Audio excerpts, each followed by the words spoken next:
log. Not caring if my dress got dirty, I slumped down onto it, trying to calm my heart rate, but it just wouldn't go down. Harrison grabbed my face, forcing me to look at his clear blue eyes that shone in the moonlight.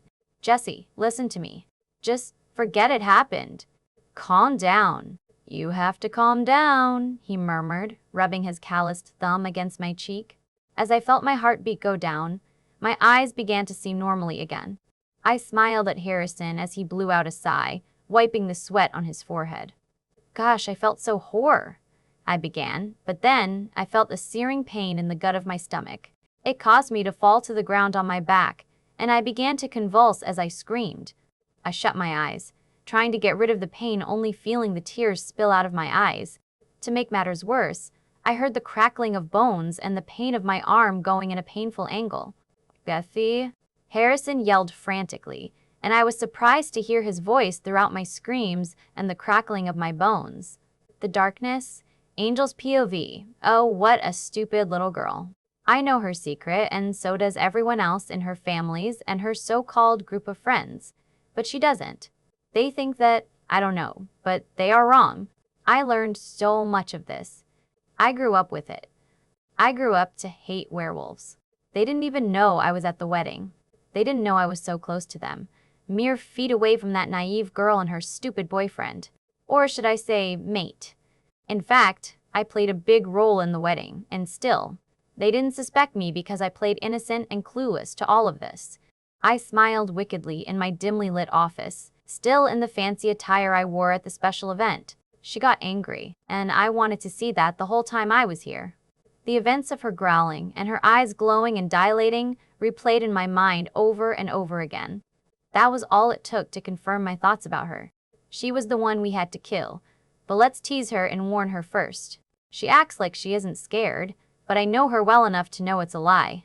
She's pathetic, and unbalanced to the world's nature, and I will stop at nothing to make sure she was gone. I threw the cup on my desk across my room, and it crashed, the shards falling to the ground. I pushed my already messy hair so it was out of my face. I couldn't believe she was the one, though. Nobody will be happy with me once I kill her. Nobody. But did I care? I heard a familiar tap knock on my office door, and I smiled wickedly again. "Come in," I yelled. The door creaked as the young man came in. Someone who I trusted for a long time now, and someone who I could definitely count on for the rest of my life. His brown eyes twinkled with an evil glint, and his sinister smirk was obvious. Even this guy was someone Jesse would never expect. He sat down in the seat across from me, crossing his arms above his chest. "You looked good tonight," he said. "Perfect timing, eh?" "Thank you, partner," I replied. "Did you do the job?" He nodded cockily, holding up the bottle of toxin I gave him earlier and slamming it on my desk. "I have to admit," he sighed, "you are good, and so are you." "Now I got another job for you," I said, picking in my drawer and throwing my prized possession on the white wooden desk. I smiled as I saw all the pictures of pretty little Jessie rummaging around in my drawer. My partner eyed it with awe as he slightly fingered it. He slowly sat back in his chair, his eyes twinkling as he kept his stare on the object that glinted under the dim light. His smirk returned as he met my eyes and asked, "Now, what do you want me to do with a gun?" I felt my bones breaking, the crackling sound of it roaring in my ears. My screaming and sobbing rang through the night air. I couldn't think of anything as I felt my sweat slick off my body and the tears rolling down from my eyes that were shut tight. I screamed again and buckled up as I felt my leg twist in a painful way. It felt like my muscles were being punched at, my bones being chopped up, and my head was going to explode soon. The pain was unbearable, and all I wanted was for it to stop. I felt myself being lifted up, and I tried hard not to hit the person, but that ended when I felt my gut being squeezed and my shoulder bone being dislocated. I kept my eyes shut as the person put me down slowly, and the dead leaves on the ground poking my back and arms. It would have felt painful, but not compared to the pain I was feeling. I cried again, and rolled when I felt my ribs being messed with. I opened my eyes for a fraction of a second, and I could see the world glowing around me. I could even see the spider up, on the highest branch of the tree. Soon, I could tell I was in the forest at the back of my house. I noticed that my dress was tearing, the silk spreading apart as my body seemed to get bigger by the second. I closed my eyes again when I felt the pain in my mouth.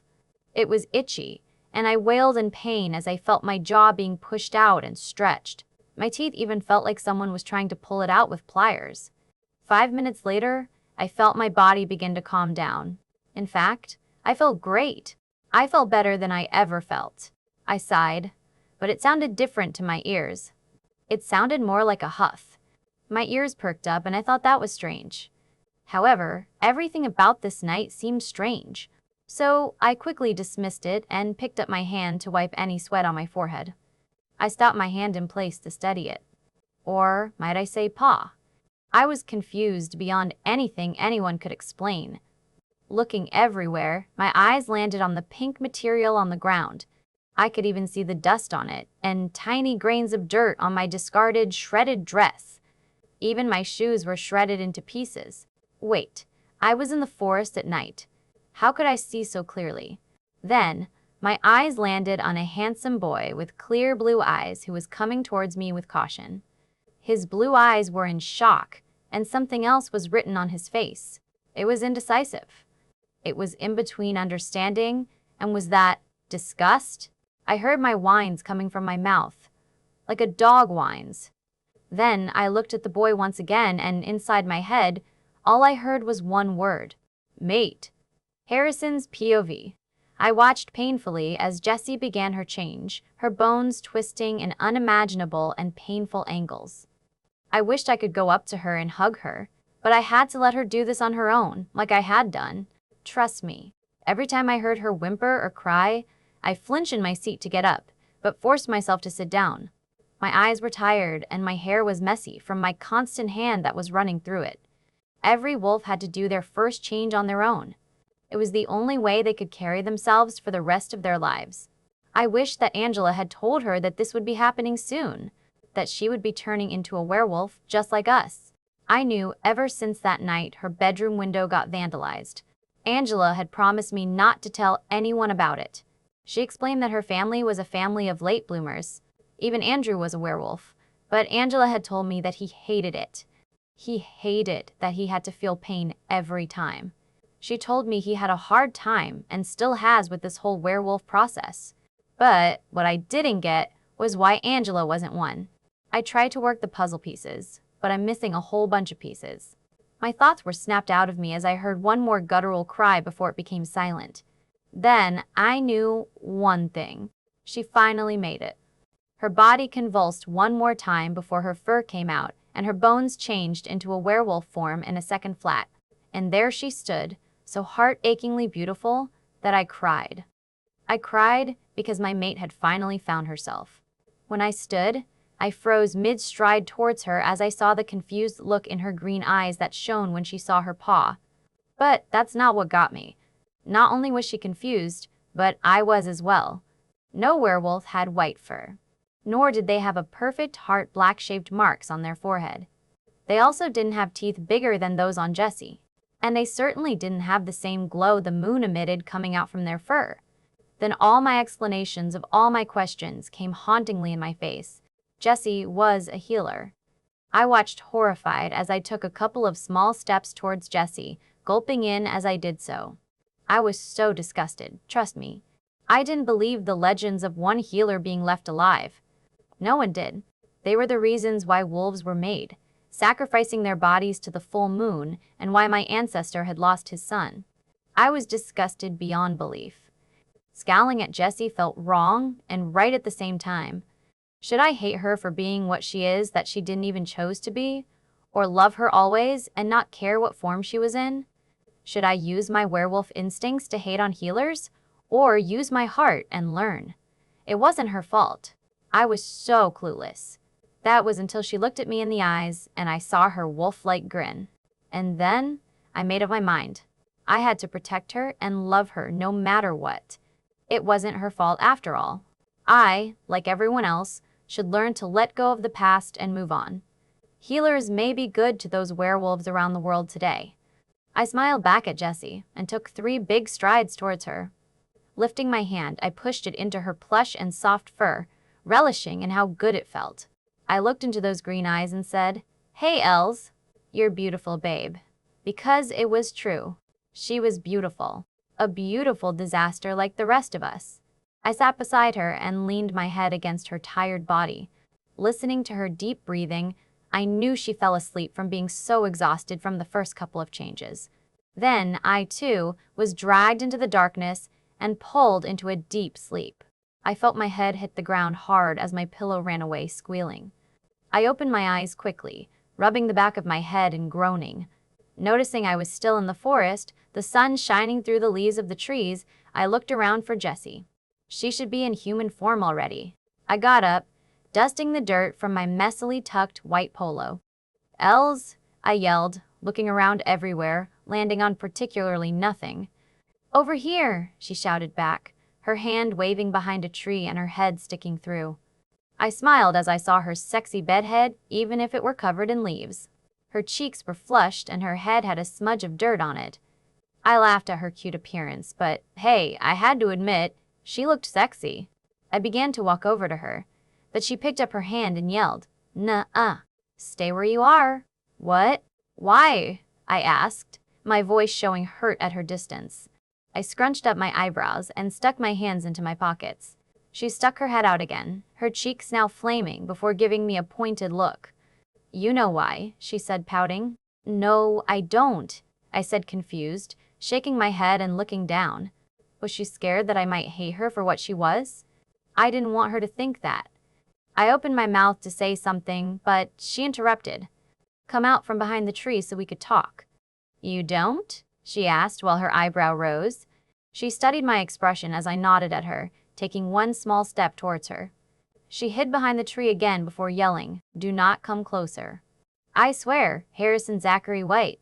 "Why not?" I asked, waving off that she used my full name. "Because I'm naked, that's why," she blurted.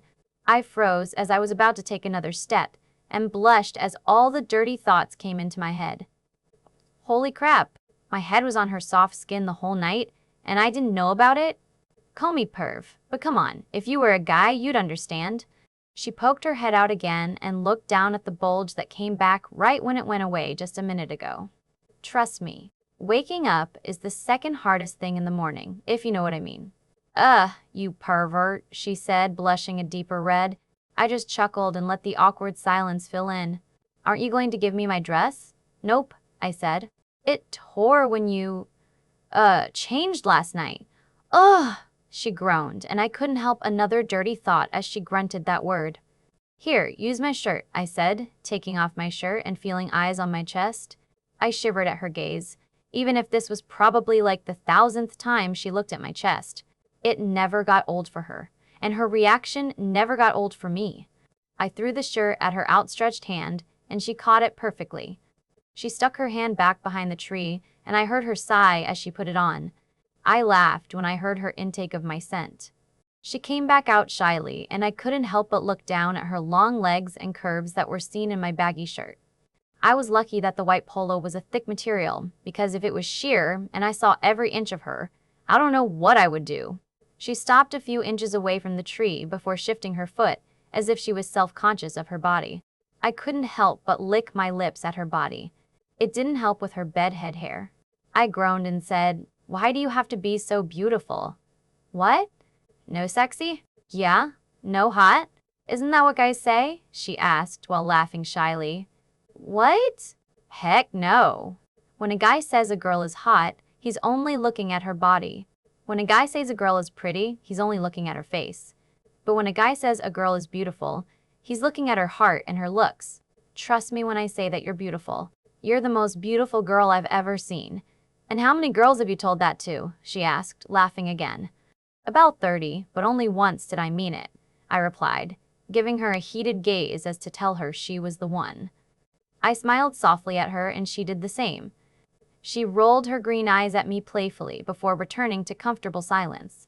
But, of course, I broke the silence and joked, "Come on, big girl. Don't I get a good morning kiss?" I puckered my lips in a joking manner as she laughed and made her way towards me. I felt a stronger connection towards her because she had changed last night. Relief and comfort washed over me as I took in her delicious strawberry scent and brought her close to me, wrapping my arms around her tiny waist and relishing in the heat radiating off of her. I brought my lips to hers and kissed her passionately, every kiss getting better than the last. "Hi there," I whispered, while I leaned my head against her forehead and watched as her eyes fluttered open. Jessie smiled and said, "Hey there, Dot. You're so corny." "Only for you, babe," I said, kissing her nose. Oh yeah, I was definitely going to love her no matter what form she was in. Jessie's POV. "Can I ask you a question?" I asked Harrison in a small voice, the events of last night flowing through my head like a rapid river. The pain in my gut still haunting my stomach, my screams echoing in my ear, and the most important part of all, why did I change into a werewolf? Harrison squeezed my hand, which was intertwined into his.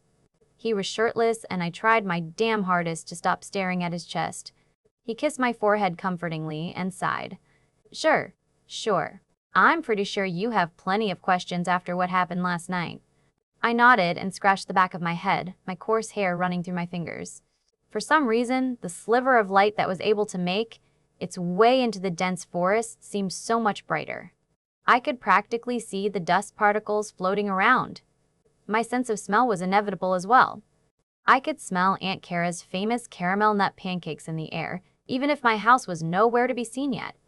Did I began to ask, but was interrupted by the shrill of a bird's chirp that echoed like the sound of screeching tires, only louder this time. I jumped, cringing into Harrison. Clamping my hands over my ears and squeezing my eyes seemed like the best thing to do right now. "Els, are you okay?" Harrison asked, his voice cracking while he rubbed a hand down my back. "I promise, it's all going to get—" "What the hell?" I screamed. Even my voice sounded more melodic, more smooth. I stopped, pointing an accusing finger at him. "Harrison Richard, what is going on with me?"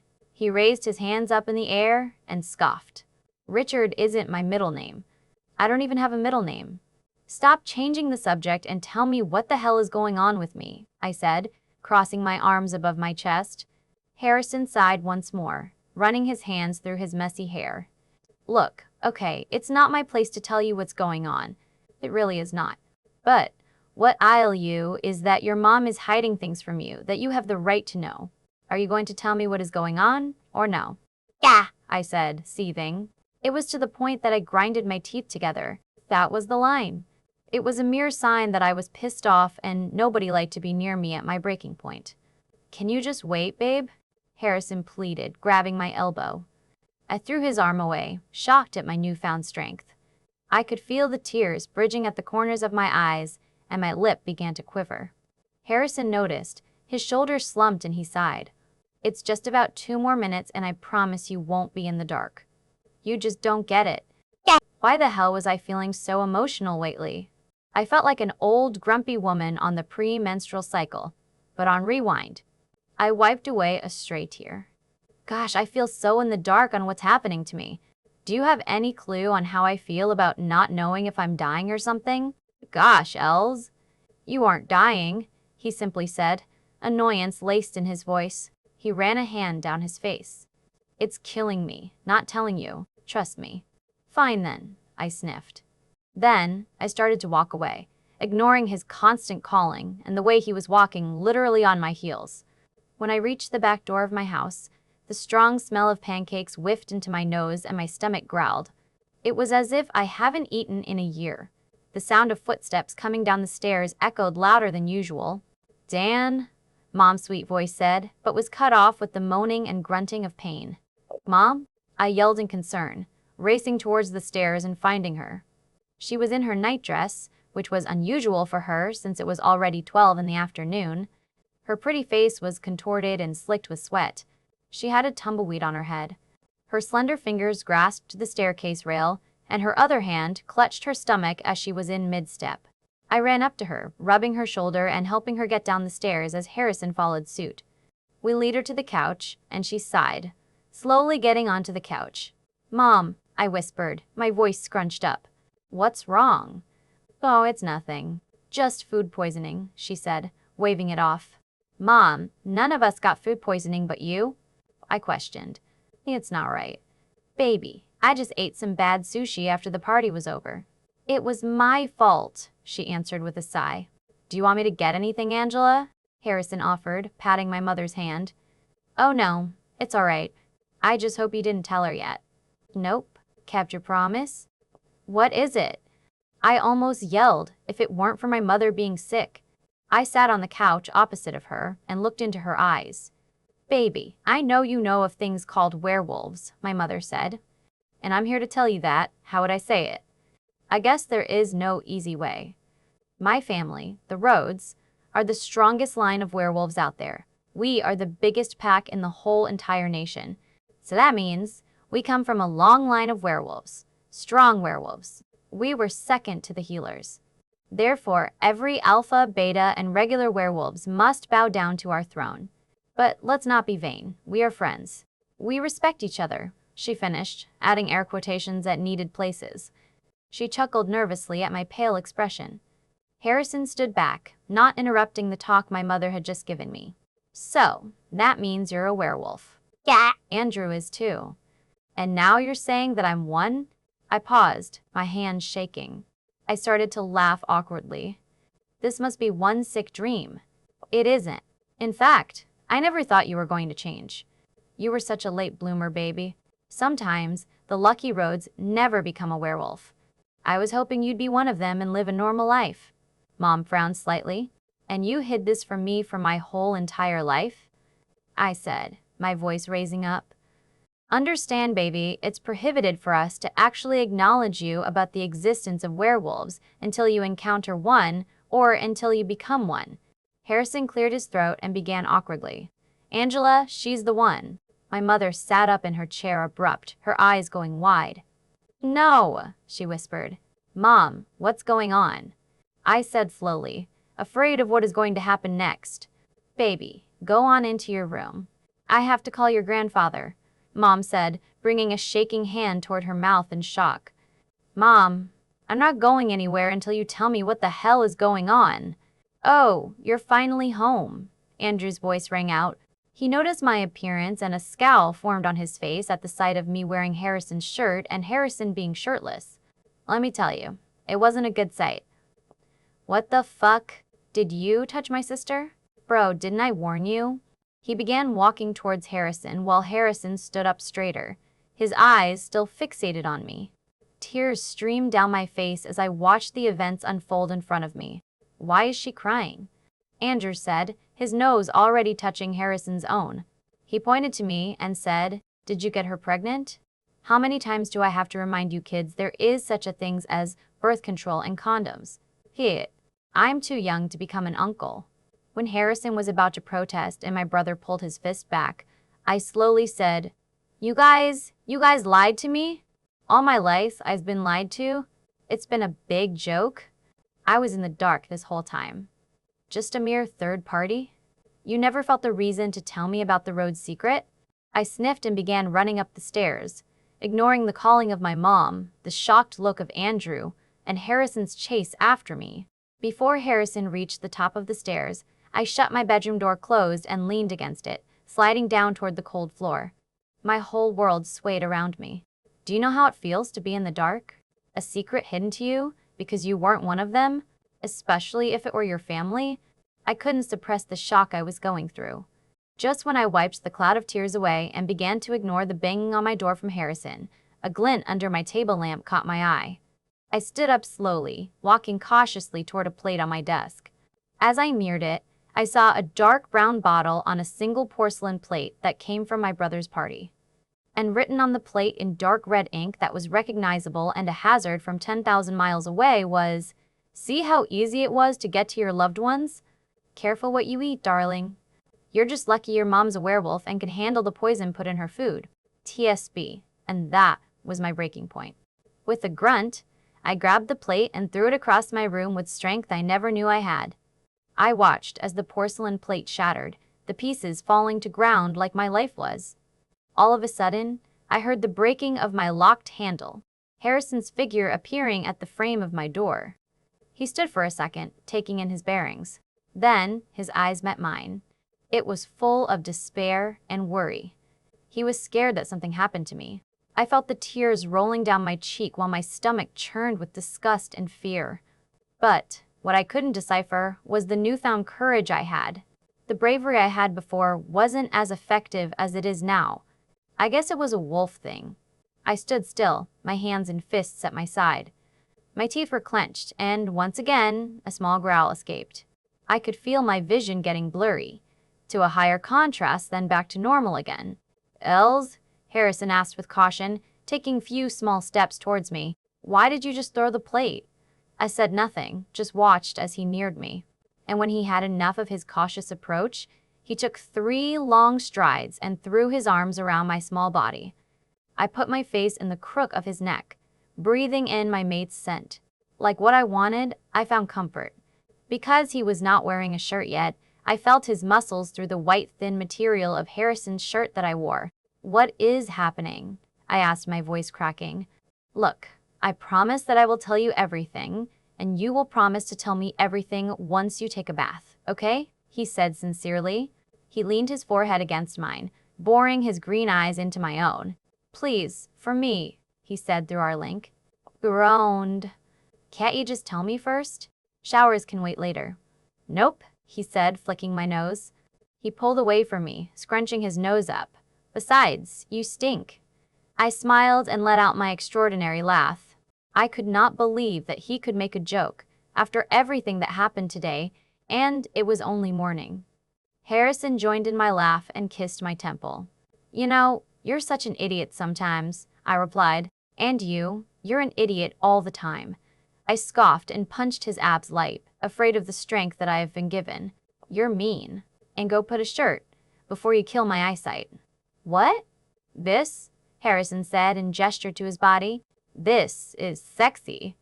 I snorted and rolled my eyes. "Fane, if you haven't noticed, I don't find you attractive." Harrison's eyes became challenging and narrowed. I gulped as he took a step closer to me this time, his heat radiating onto my body.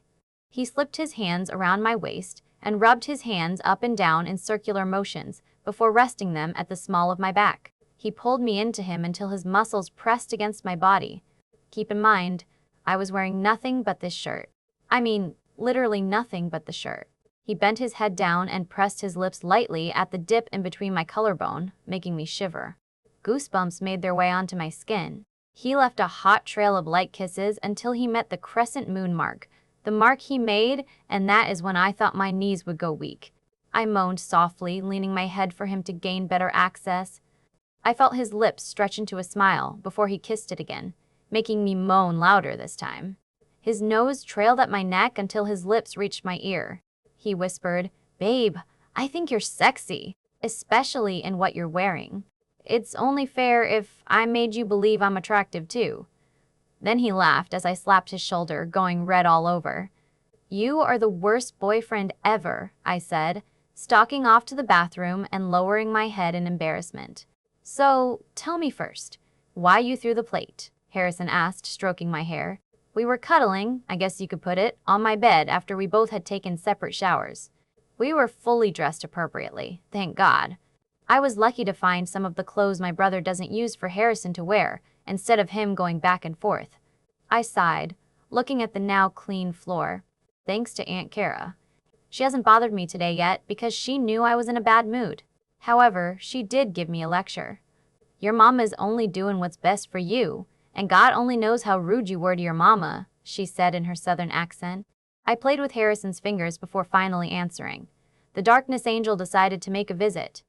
I felt him tense up, his fingers frozen in my hair. "What?" He began to raise his voice. He began to get up, but I pushed him back down, tired of arguing for once.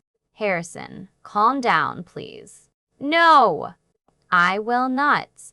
Jesse, he's been in your room for the 2nd time now. What if he decided to come in your sleep and…" Harrison, I'm fine. We'll cross that bridge when we get there. We'll just have to figure out my options. However, let's not talk about it. I'm tired of immaturity." "Jesse…" "No," he sighed, running a hand through his hair. "At least just tell me what was on the plate." "Well, it was just the porcelain plate from my brother's party last night. On top of it was this brown bottle filled with poison, I believe. The same poison that Mom had gotten. The plate read something about being careful, and that my mom was lucky. saying how easy it is to get close to my loved ones. I felt the tears begin to form because of my fear. That explains the wolfsbane, Harrison said with conclusion, rubbing my arm to comfort me.